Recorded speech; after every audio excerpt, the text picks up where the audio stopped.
마음 근력 훈련으로서의 내면 소통 명상. 내면 소통 명상이란 뭔가?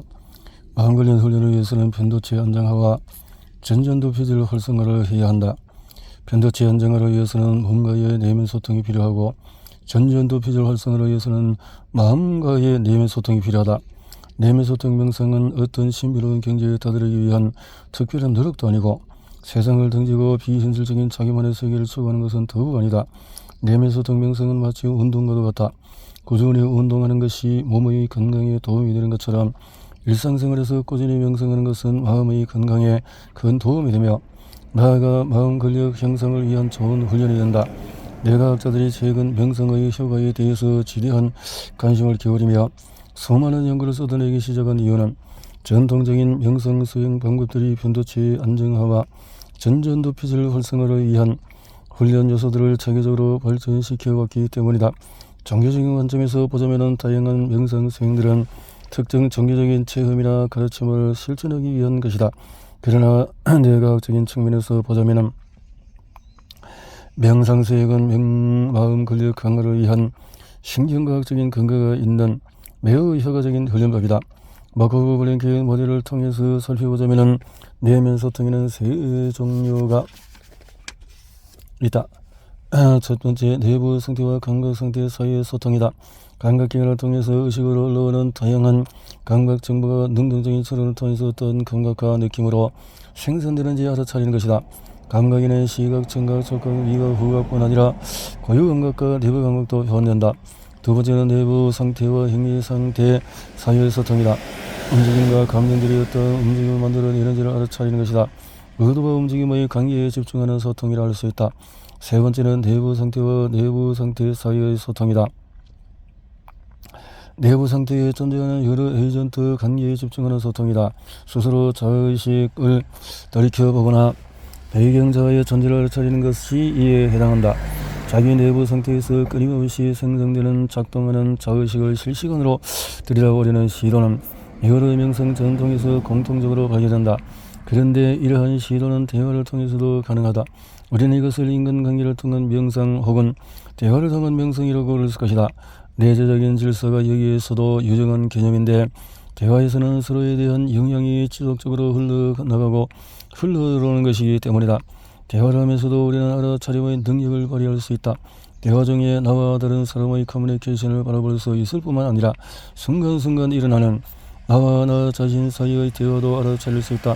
따라서 명상은 어떠한 소통 상황에서든지 할 수 있다. 혼자 조용한 방에 앉아서 하는 명상보다 대화적인 명상이 더 깊고 강한 집중력과 주의력을 요구한다. 내가 말을 하면서 동시에 내가 무슨 말을 어떻게 하고 있는지를 명료하게 깨어있는 상태에서 듣고 바라보는 것이 곧 데이비드 봄이 말하는 명상적인 대화다. 이러한 세 종류의 내면 소통에 집중하는 것이 바로 내면 소통 명상이며, 따라서 내면 소통 명상에는 크게 세 종류가 있게 된다.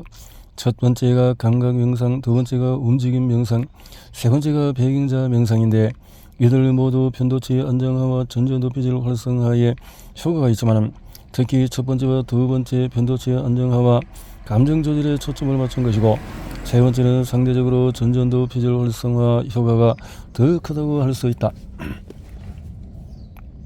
이 세 가지 내면 소통 모두 내향적인 편리즘의 성격을 띈다. 신경세포 하나의 떨림도 그 영향에 따른 신경세포들로 펼쳐져 들어가는 내향적인 펼쳐짐이다.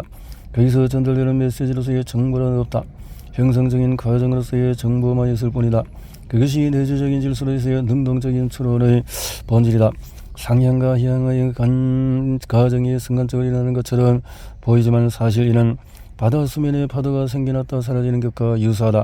전체로서 에너지 장이라는 신경세포의 바다에서 일부 에너지가 뭉치고 들떴다가 다시 전체 시스템으로 펼쳐서 들어가고 또 펼쳐져 나오는 것이다. 마음 근력 훈련으로서의 내면 소통 명상은 외적 개입이 아니다. 인과관계를 통해서 어떤 은혜를 제공하자 하는 것도 아니고 어떠한 개념이나 메시지를 주입하고자 하는 것도 아니다. 오히려 마음 근력 훈련은 자기 생성적인 질서를 만들어가는 과정이다. 자기 생성적인 질서는 스스로 알아서 해야 한다는 것이 아니라 자기 자신에게 일어나는 일이라는 뜻이다. 내가 나를 객관적인 처치 대상이나 외적인 훈련 대상으로 보아서는 곤란하다는 것이다. 내가 나를 알아차리면서 계속해서 내부 상태로 펼쳐져 들어가는 과정에서 자유로움이 일어난다. 그 과정을 내재적인 질서로 바라보는 것이 내면소통의 관점이다. 그것이 수행이고 내면소통 명상이다.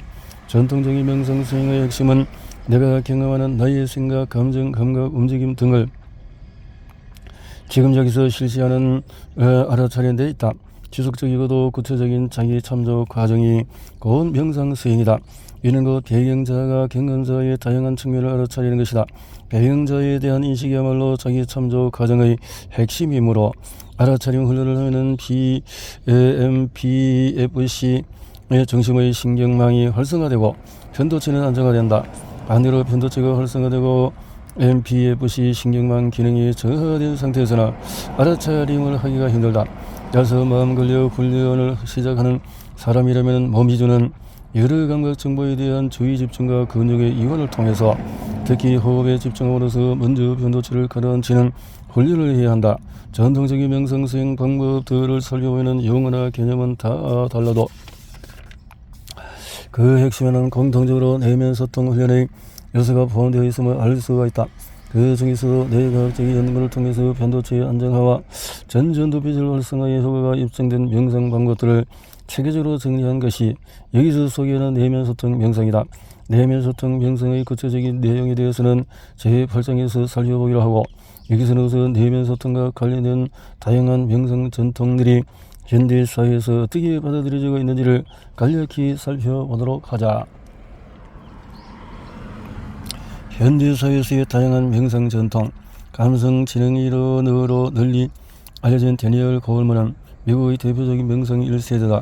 하버드 대학교 심리박사 과정 중에서 명상과 요가에 심취해서 인도에 다녀오기도 했으며 박사학위 취득 후에도 명상에 지속적인 관심을 기울이며 연구를 계속했다. 그러다가 대학 교수가 되는 길을 포기하고 뉴욕타임스 등의 과학 관련 글을 기고하는 과학 기자가 되었고 마침내 세계적인 과학 저널리스트가 되었다. 감성지능을 다룬 책으로 세계적인 베스트셀러 작가가 되게 되었다.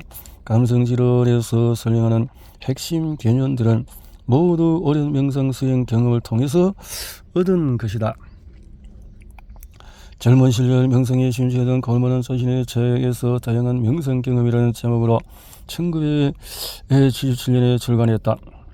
명상 힌두교의 빅터 박터 요가를 살펴보면 대승극의 자유명상과 매우 유사하다.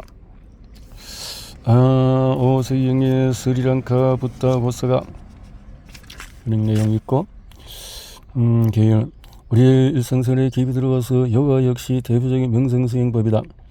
하타 요가 있고 지금도 많은 사람들이 종교활동의 일환으로 요가를 수행한다. 명상 역시 마찬가지다. 명상 자체는 아무런 종교적인 의미도 없다.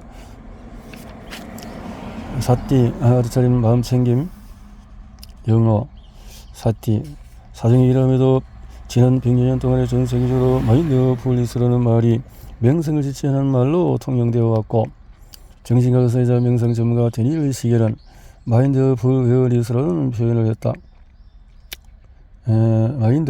마인드풀니스, 그 뒤에 어웨어니스, 시겔이 말하는 마인드풀 어웨어니스야말로 사티의 핵심 개념을 정확히 포착한 것이라고 할 수 있다.